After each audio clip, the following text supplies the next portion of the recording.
अस्सलामुअलैकुम वरहमतुल्लाहि वबरकातुहू। आप देख रहे हैं मेरा यूट्यूब चैनल और मैं हूं गुलाम नबी मदनी। नाज़रीन किराम, पिछले 3.5 महीनों से पाकिस्तान के अंदर एक तमाशा लगा हुआ है। अमेरिका की साजिश में शामिल होकर पाकिस्तान से कुछ गद्दारों ने पाकिस्तान को उजाड़ डाला है। 3.5 महीनों के अंदर पाकिस्तान की जो हालत की गई है, शायद 75 सालों में भी पाकिस्तान की ऐसी हालत किसी हुक्मरान ने की हो। पिछले 3.5 महीनों के अंदर पाकिस्तान में कोई हुकूमत नाम की चीज़ नहीं है। जो लोग हुकूमत के अंदर बैठे हुए हैं, पाकिस्तान की 25 करोड़ आवाम उन्हें हुक्मरान नहीं मानती है। वो पाकिस्तान के ना तो खैर खा हैं, ना ही उन्हें पाकिस्तान की आवाम के मसाइल से कोई सरोकार है। चुनाचे आपने देख लिया कि 3.5 महीने के अंदर पाकिस्तान के अंदर डॉलर कहाँ से कहाँ चला गया, जिसकी वजह से पाकिस्तान पर 10,000 अरब रुपए के कर्ज़ों का इजाफा हुआ है। जी हाँ नाज़रीन किराम, ये कोई मामूली फिगर नहीं है। पाकिस्तान के पूरे एक साल के लिए जो बजट रखा जाता है वो तकरीबन 9,500 अरब रुपए होता है, जिसका मतलब ये है कि एक पूरे 25 करोड़ के मुल्क को चलाने के लिए जो बजट है, उससे भी ज़्यादा जो पैसा है वो पिछले 3.5 महीने में पाकिस्तान पर कर्ज़ों की मद में, और वो भी डॉलर का रेट बढ़ने से चढ़ चुका है। और सिर्फ यही नहीं, अब आपने कल भी देख लिया कि पाकिस्तान के अंदर पेट्रोल की कीमतों में 3 रुपए कमी की गई। ये हातम ताई की कबर पर लात मारी है इंपोर्टेड सरकार ने, वरना आलमी सतह पर इस वक्त जो पेट्रोल की कीमतें हैं उसको देखकर पाकिस्तान के अंदर पेट्रोल की कीमतें मौजूदा हुकूमत को 120 रुपए करनी चाहिए थी, लेकिन ऐसा नहीं हुआ। फिर यही नहीं नाज़रीन किराम, आप देख रहे हैं कि पाकिस्तान के अंदर बिजली महंगी हो गई है। लोगों को जो इस महीने बिल आए हैं उनमें तकरीबन 50% से ज़ायद तो टैक्स लगे हैं। अब ऐसे ऐसे बिल भी सामने आ रहे हैं कि यूनिट एक भी इस्तेमाल नहीं हुआ और बिजली का बिल भेजा गया है 7,000 रुपये, और कहीं पर एक यूनिट भी इस्तेमाल नहीं हुआ, बिजली का बिल भेजा गया है 5,000 रुपये। तो आवाम के ऊपर इस तरह के जुल्म हो रहे हैं। फिर आपने अभी देख लिया कि सुबह बलूचिस्तान के अंदर और सुबह सिंध के अंदर और यहाँ तक कि जनूबी पंजाब में सैलाब की वजह से तबाहकारी फैली हुई है। अब इस तबाहकारी के अंदर, सैलाब की तबाहकारी के अंदर तकरीबन 800 से ज़ायद लोग जाँ बहक हो गए हैं और हज़ारों लोग घरों से बेघर हो गए हैं। अब ऐसे में हुकूमत नाम की कोई चीज़ होती तो इतनी तबाही फैलने के बाद कम अज़ कम गरीबों की कोई मदद की जाती। अब शहबाज शरीफ बलूचिस्तान के इलाकों में दावतें उड़ाने के लिए और अपने इत्तेहादियों को मनाने के लिए सरकारी वसाइल भी इस्तेमाल कर रहे हैं, हेलीकॉप्टर्स भी इस्तेमाल कर रहे हैं और शोबाजी के लिए तस्वीरें भी बना रहे हैं।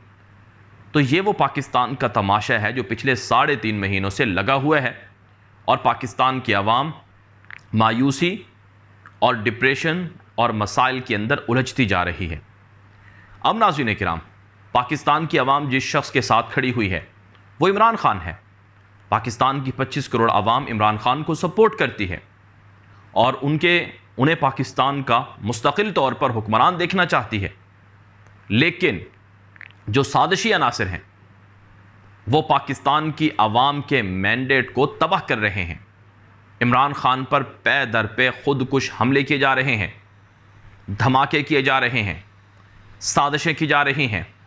इमरान खान को दबाने के लिए, इमरान खान को माइनस करने के लिए दिन रात मुलाकातें होती हैं, मीटिंग्स होती हैं और साजिशों के जाल बुने जाते हैं।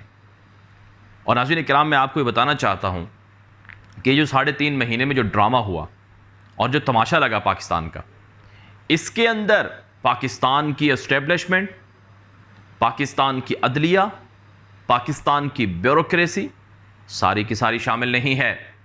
चंद लोग हैं जो बिके हैं।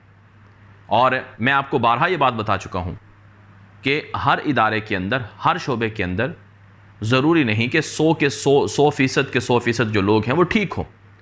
उनमें कुछ गंदे लोग भी आ जाते हैं, कुछ काली भेड़ें भी आ जाती हैं। ये काली भेड़ें बुनियादी तौर पर उस इदारे या उस शोबे के लिए नुकसानदेह होती हैं। तो अब पाकिस्तान के अंदर जो कुछ हो रहा है, इसके पीछे ये काली भेड़ें हैं। ये वो शैतानी ताकतें हैं जो इस वक्त पूरी तरह से शैतानी जाल बिछाए हुए हैं और साजिशें कर रहे हैं। अब हो क्या रहा है कि होना तो ये चाहिए कि जब पाकिस्तान की आवाम भी मुतालबा कर रही है कि फौरी और साफ और शफाफ इलेक्शन हो जाए, आम इंतखाबात का ऐलान हो जाए, इमरान खान का भी यही मुतालबा है, लेकिन ऐसा नहीं हो रहा और इमरान खान को माइनस करने के लिए साजिशें हो रही। आपने देखा कि पंजाब के अंदर जो ज़िमनी इलेक्शन हुए 17 हलकों में, अब वहाँ पर अगर आवाम की ताकत ना होती तो मैनेज कर लिए गए थे ये इलेक्शन। धांधली और ज़बरदस्ती इमरान खान को हराने के प्लान बनाए जा चुके थे, लेकिन इमरान खान के साथ चूँकि आवाम की ताकत थी, इस वजह से अवाम ने इमरान खान को जिता दिया और पंजाब में अब इमरान खान की हुकूमत है। तो अवाम का इतना जब एतमाद है तो अवाम के इस एतमाद को कुचलना नहीं चाहिए।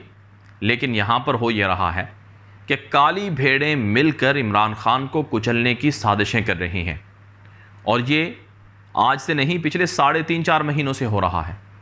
और पिछले 3.5-4 महीनों में जो तबाही हुई पाकिस्तान की, एक और चीज़ जो आपके इल्म में आना ज़रूरी है वो है नाज़रीन किराम, पाकिस्तान के जो रिज़र्व्स हैं, जो पाकिस्तान के असासे हैं, जो एसेट्स हैं, वो तकरीबन $9.5 अरब से ज़ायद के कम हो गए हैं। और इसकी वजह से पाकिस्तान 3 हफ्तों के दूरी पर है कि पाकिस्तान दिवालिया हो जाए। तो पाकिस्तान के अंदर इमरान खान को दबाने के लिए साजिशें हैं, मईशत तबाह हो रही है, आवाम के मसाइल हल नहीं हो रहे हैं, आवाम के मसाइल बढ़ते जा रहे हैं, लोगों पर तशद्दुद और जुल्म हो रहा है और साजिशी अनासर हुकूमती वसाइल इस्तेमाल करके इमरान खान के ख़िलाफ़ दिन रात साजिशें कर रहे हैं। अब एक नई साजिश जिस पर काफ़ी शोर मचा हुआ है वो ये है कि अगले 24 घंटे पाकिस्तान के लिए बड़े अहम हैं। वो इस वजह से कि इमरान खान के ख़िलाफ़ एक ऐसा फ़ैसला आने जा रहा है जिससे इमरान खान हमेशा के लिए दफन हो जाएंगे, इमरान खान की सियासत हमेशा के लिए ख़त्म हो जाएगी। और ये एक ऐसा फ़ैसला है जिससे तहरीक इंसाफ भी ख़त्म हो जाएगी। और इसी वजह से बताया जा रहा है कि इस्लामाबाद के अंदर सिक्योरिटी बढ़ा दी गई है और इस वक्त हसास इलाकों में सिक्योरिटी की भारी नफरी को देखा गया है। कल पाकिस्तान के 10:30 बजे के बाद एक फ़ैसला आने जा रहा है कल सुबह, और यह फ़ैसला इमरान खान को दफन करने के लिए होगा, इमरान खान को आउट करने या माइनस करने के लिए होगा। और यह फ़ैसला बुनियादी तौर पर फ़ॉरेन फंडिंग केस के हवाले से है, जिसे ममनुआ फंडिंग भी कहा जाता है, जो 2012 से गालिबन इमरान खान के ख़िलाफ़ ये केस चल रहा है कि उनकी जमात ने ममनुआ ज़राए से फ़ंडिंग ली है। और इस हवाले से जो मामलात बताए जा रहे हैं वो ये हैं कि इमरान खान के ख़िलाफ़ ये जो फ़ैसला आएगा, इसमें इमरान खान की जमात हमेशा के लिए कलअदम हो जाएगी, हमेशा के लिए ख़त्म हो जाएगी। चुनांचे बताया जा रहा है कि इलेक्शन कमीशन जो ममनुआ फंडिंग का फ़ैसला है जो सुनाने जा रहा है वो पॉलिटिकल पार्टीज़ ऑर्डर 2002 के आर्टिकल 6 के तहत सुनाया जाएगा। और इस आर्टिकल 6 के मुताबिक ममनुआ फंडिंग साबित होने पर ज़्यादा से ज़्यादा सज़ा जो है वो फ़ंड की ज़ब्तगी की है। और मतलब ये है कि 2 राय आ रही हैं। एक राय तो ये है कि कल जो फ़ैसला आ रहा है ये इमरान खान के अगेंस्ट आएगा और इमरान खान हमेशा के लिए दफन हो जाएंगे, नाअहल हो जाएंगे, उनकी जमात ख़त्म हो जाएगी। दूसरी राय ये है कि चूँकि जो फ़ैसला है वो 2002 के आर्टिकल 6 के तहत आएगा, उसके तहत ज़्यादा से ज़्यादा ये हो सकता है कि जो ममनुआ फंडिंग थे उनको ज़ब्त कर लिया जाए और इमरान खान की जमात को शोकास नोटिस जारी हो जाए। इससे ज़्यादा कुछ नहीं है। तो अगर कहीं से मुदाखलत ना हुई, कहीं से साजिश ना हुई, बैलेट इंटरफेरेंस ना हुई, तो इमरान खान सरवाइव करेंगे और ये साजिश नाकाम होगी। लेकिन अगर बैलेट इंटरफेरेंस हुई जैसा कि उनकी हुकूमत गिराने के लिए थी, तो फिर इमरान खान के लिए मुश्किलात होंगी। और ये फिर इमरान खान के लिए नहीं, पूरे पाकिस्तान के लिए मुश्किलात होंगी। अगरचे हमारे पास जो रिपोर्ट्स हैं कि मामलात अच्छे हो रहे हैं, पसे पर्दा गुमनाम हीरोज़ ने इमरान खान को पैगामात दिए हैं कि हम आपके साथ हैं और आपके लिए कोशिश कर रहे हैं। आपके साथ इसलिए हैं क्योंकि अवाम आपके साथ है और आपसे पाकिस्तान का मुस्तकबिल जुड़ा हुआ है।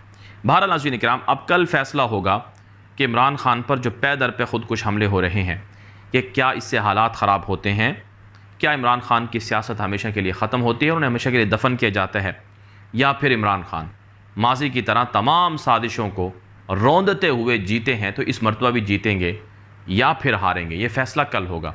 लेकिन हम आपको अपडेट देते रहेंगे और आप में से हर एक के ऊपर लाजिम है कि वो हक़ का साथ दें, सच के साथ खड़े हों, बातिल के ख़िलाफ़ डट जाएं, चाहे अपने मफादात कुर्बान करना पड़े, चाहे कितने से कितना बड़ा ही नुकसान क्यों ना मोल लेना पड़े। बहरहाल ये वीडियो आम कर दें। मज़ीद ख़बरों के लिए मेरा यूट्यूब चैनल है ग़ुलाम नबी मद्दी, उसे फॉलो करें। अब तक के लिए इतना ही, इजाज़त दीजिए। अस्सलामु अलैकुम वरहमतुल्लाहि वबरकातुहू।